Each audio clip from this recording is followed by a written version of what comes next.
From WFRV TV, Local 5, serving Northeast Wisconsin, including Green Bay, Fox Cities, and the Lakeshore. This is Newsmaker Sunday. Good morning and welcome to Newsmaker Sunday. I'm Tom Zalaski. Summertime coming to a close, but still plenty of events coming to Northeast Wisconsin, including our featured city this morning, that being Shawano, and our special guest, Eddie Shepard, the city administrator in Shawano. Eddie, thanks so much for joining us this morning. Thank you for having me. Happy to be here. The background of Mr. Shepard goes like how? Born and raised where? School? How did you get to this point? Yeah, so born and raised, not too far from here, Fond du Lac, Wisconsin.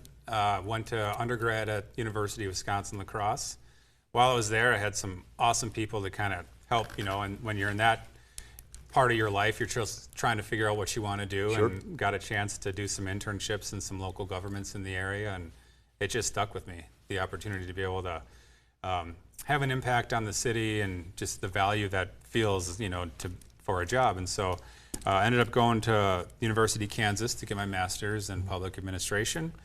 Worked a number of jobs in the Wichita, Kansas City area before I had an opportunity to come back to Wisconsin, opportunity with the city of Shawano, and I've been here since 2013, enjoying every minute of it. What were some of the past positions you had prior to this one? Well, I did a couple internships in some larger city administrative offices down there, and then I was into the finance side for a little while with budget analysts, and then I transitioned into the public works side of things, which is not a common transition, but I felt like it was really great for me as I grew my career to kind of see all sides of things. And that's initially when I came up to the city of Shawano, was as the assistant city administrator and the public works director. You've been the assistant, now you're the boss. Yes, since What's 2018. the day-to-day difference between being the assistant and the boss?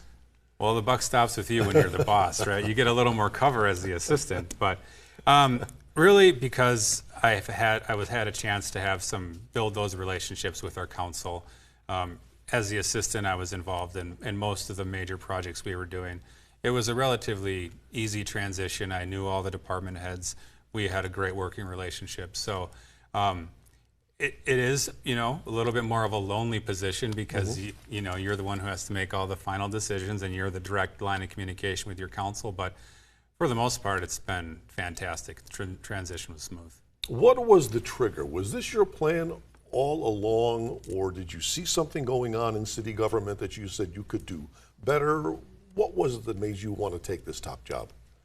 I think it kind of goes back to why my wife and I moved to Shawano in the first place was, we had great jobs down in Wichita. We had a life there. We had our friends there. There was just something about this opportunity when I came to look at it. In 2013, most northeastern Wisconsin communities were still struggling heavily from the 2008 downturn. Sure. But what was really sold to me was the council's vision to how are we going to springboard out of this? How are we going to create our identity in Shawano? And how are we going to trust our staff to kind of bring those issues forward? And so that was really intriguing to me to have an opportunity to kind of put my creative stamp and our team's creative stamp on building Shawano forward to a lot of the things we're seeing today. It's been extremely rewarding. So Shawano, population just over 9,000? Yeah, about 9,500. You've got some things that larger cities have, but you also seem to maintain that small town character. Is that by design? For sure. One of the true gems of Shawano historically has been the downtown. It's a very historic downtown, and obviously, like a lot of downtowns, went through some tough times. Mm-hmm. But that's been something we've really focused on re-energizing and springboarding us out of this. And if you go downtown Shawano today, it's really bustling, and I think it's been a cornerstone to the development. It's been a useful piece for us to help bring in other businesses as they're seeing the city's reinvestment in these areas. For those who haven't been to Shawano, haven't taken that trip recently, the barn quilts that you see when you come in, it offers something special to visitors. What's that all about? What are the quilts all about? Nobody else does that. The barn quilt capital of the world. Yeah. It actually started with one guy who got a bunch of people to really buy into it. And now it's obviously known as the barn quilt capital of the world. and it's become a tourist destination. It's one of the things that we're utilizing as a tourist destination to bring people to town. We're building off those things that make us unique from a lot of the other communities in the area that we're all kind of trying to do the same things, but if we can find things that set us apart, let's go after it. Let's do it. And I take it people come there specifically just for the barn quilts. Absolutely. There's actually entire routes you can do that could take up to a whole day that people come. There's pamphlets they can go get, and they can drive all around the community and check off the boxes for seeing all these different barn quilts. So instead of being in Hollywood and the Hollywood Home to the Stars tour, Yep. you've got your quilt tour. We got the quilt tour, yeah, and they actually organize some bike rides in the summertime from the city that take people around on different routes to see the different barn quilts, and people come from all over the state. Wow, that is great. Eddie Shepard is our guest, and we are talking more about Shawano when we come back, so please stay right there.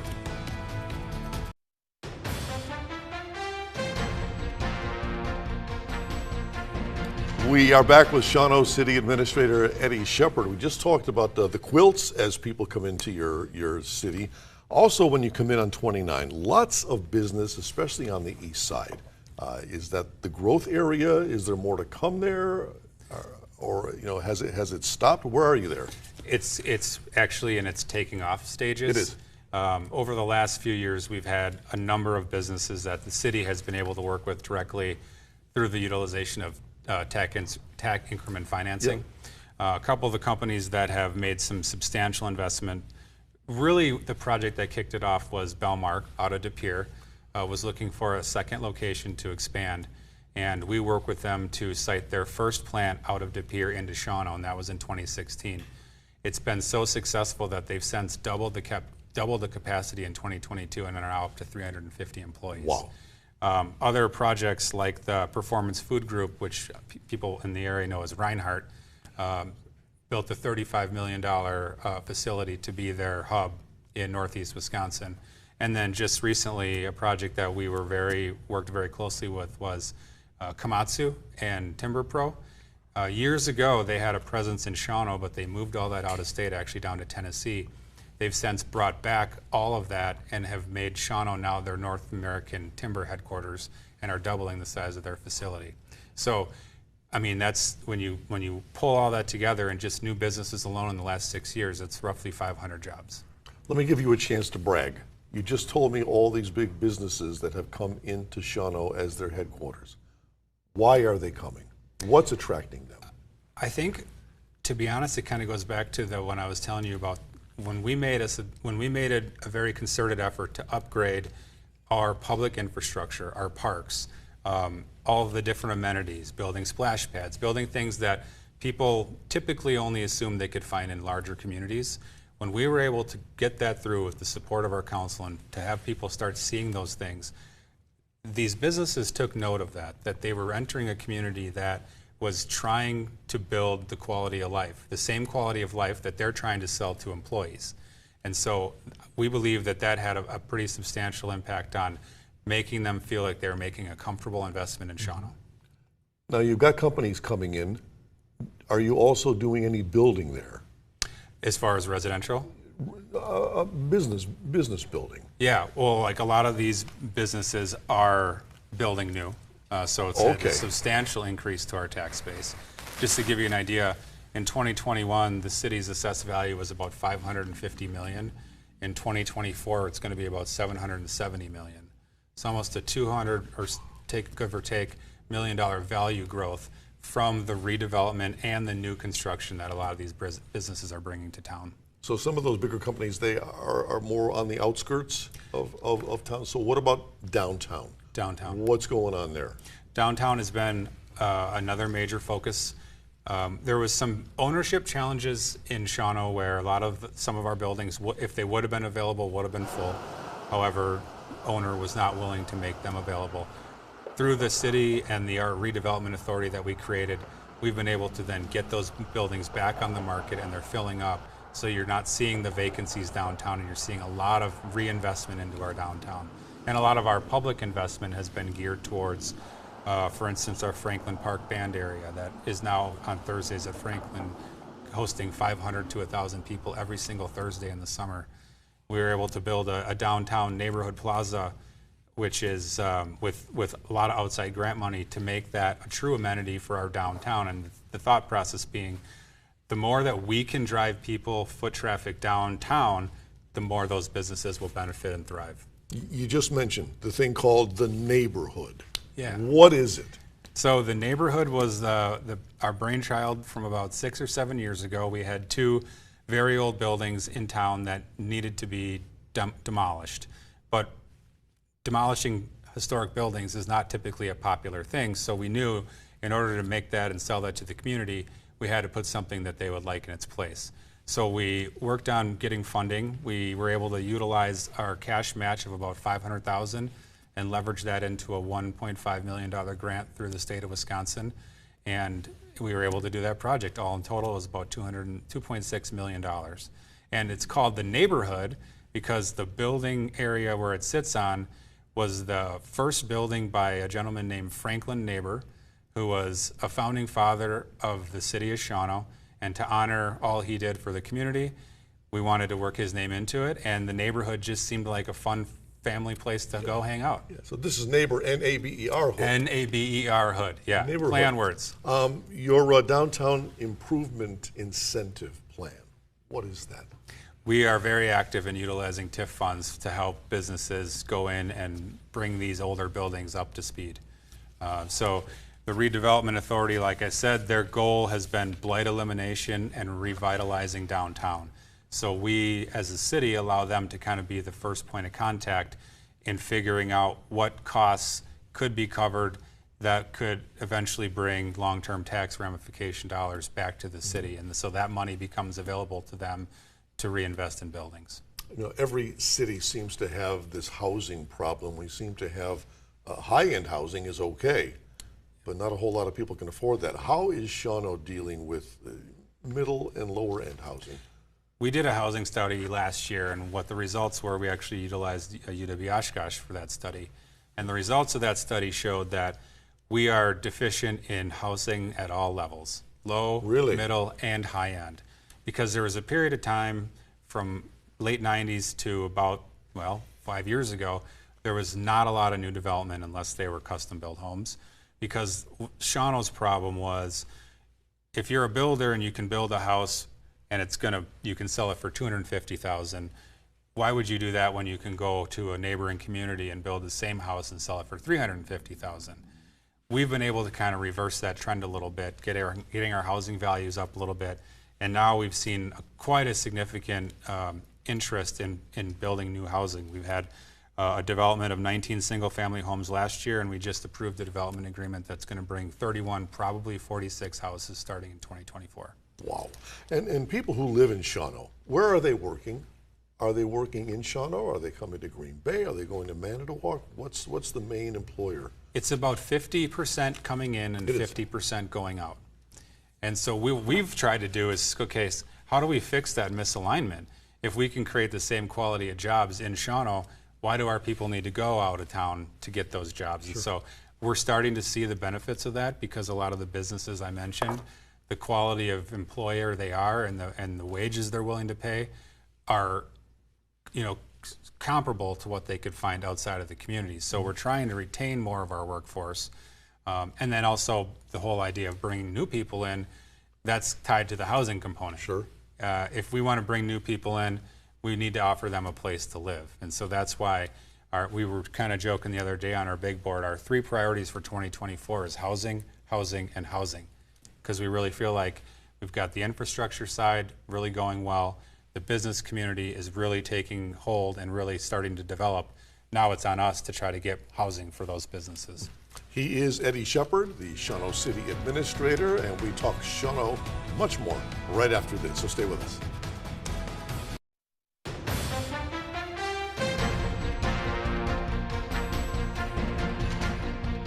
Back now with Shawano City Administrator Eddie Shepard. Your place is a destination place, especially for water, recreation on the water. How important is the Wolf River and Shawano Lake to everything you do there? It's huge. I mean, even though Shawano Lake is not in the city of Shawano city limits, I mean, we are the commercial hub for the entire region. So one of the things that we've been working on is to continue to try to provide easier access to people who maybe don't have water from property, but are looking to recreate in Shawano, because having those natural resources, it's something that a lot of communities don't have. And so what we need to do is to continue to expand upon people's ability to use them. And that's actually one of our major points that we're trying to work on in trying to continue to grow ourselves as a tourist destination. Any idea what that brings in monetarily? There was a study, and I can't quote the numbers, but it was in the 50 million plus on an annual basis to the entire region, the lake and the waterfront, bringing outside money into our businesses, into the churn of how that all works, hotels and all that kind of stuff. So again, it's utilized, but I think there are untapped potentials to areas where we can continue to build out. For instance, right now, if you go to Shawano, there's only a couple places where you can actually get off the water and go to a restaurant or go to a place to eat. Mm-hmm. I think that's an area that we could do better on. I think we can work with private businesses to get them on the water, because I think that's what people want to do. We've also done a lot to make getting off the water into our downtown significantly easier. We have a harbor in downtown Shawano that currently doesn't have available boat slips.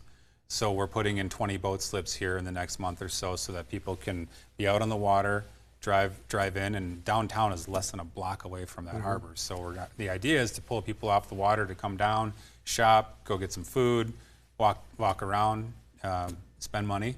Yeah.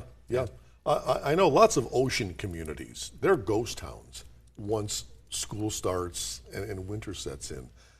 Do you have that same issue, or are you more year-round because you got the lake and ice fishing? We're year-round because we're also, the fall, you have your deer hunting, and you have the folks who are looking to do that kind of stuff. Right. The use of ATV use is becoming huge because we have built out our trail system to connect further north. And obviously in the winter you have snowmobiling, ice fishing, all that kind of stuff. So we'd actually see different users throughout the year, but we don't have the significant drop-offs. Like obviously summer is like no other because you have all the people on the lake coming up. But we were fortunate that we have things to offer all year round. You've got a gem down there called Heritage Park, taking you back to the old Shawano. What's there? What's the significance of Heritage Park? Well, again, that's kind of an untapped potential at this moment. I mean, I think at one point it was heavily used, but I think, again, where its access is and what it could be, I think that's something that we need to kind of go back and look at the historical significance and resell that as why it's such an asset to the community. We are back to wrap up right after this, so please stay with us.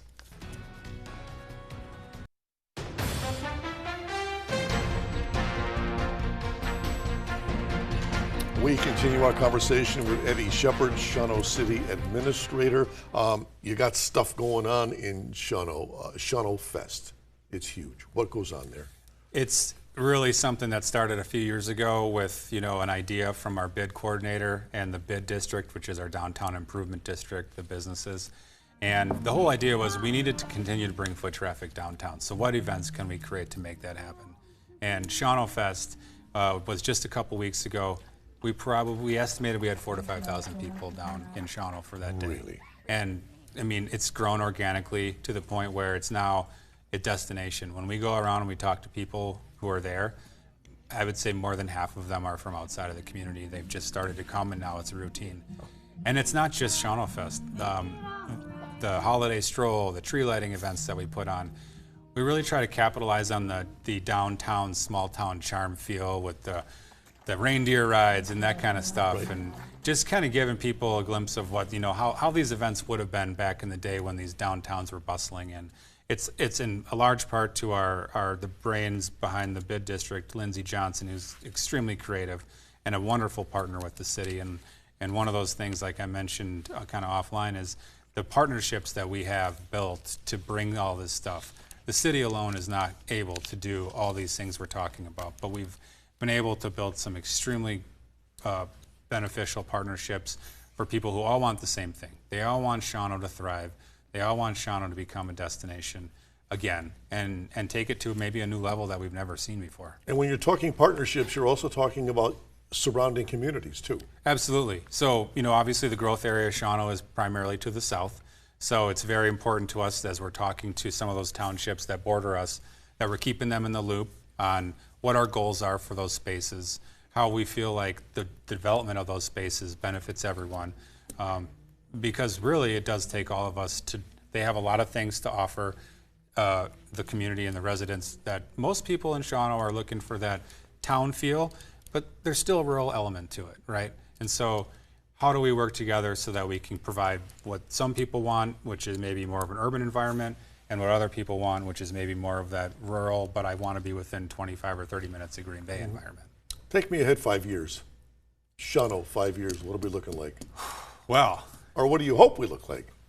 I think there is still, I think we're just, like I said, we're just at the tip of the iceberg. I think there is substantial more room for development.